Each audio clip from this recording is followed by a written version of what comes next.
Hello guys, eto magluluto ako ngayon ng ukoy na dilis. Yan, kailangan hugasan ng mabuti para malinis at mabawasan yung lansa, yung amoy. Ayan.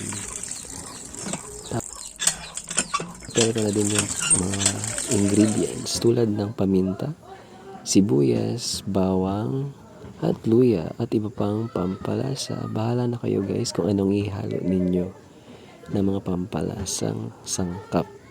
Yan, hinalo ko na yung harinang bigas at kasaba flour. At i-mix ng mabuti. Mix it well guys. Para naman pantay yung lasa.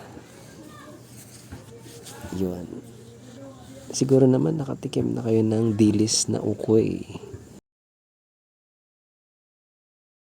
Magpapakulo na ako ng mantika.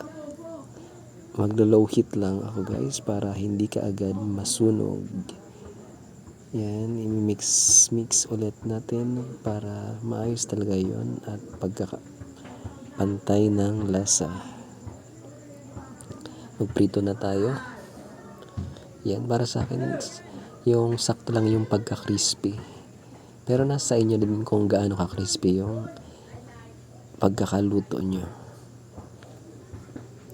Ayan guys, luto na maya-maya. Ayun o.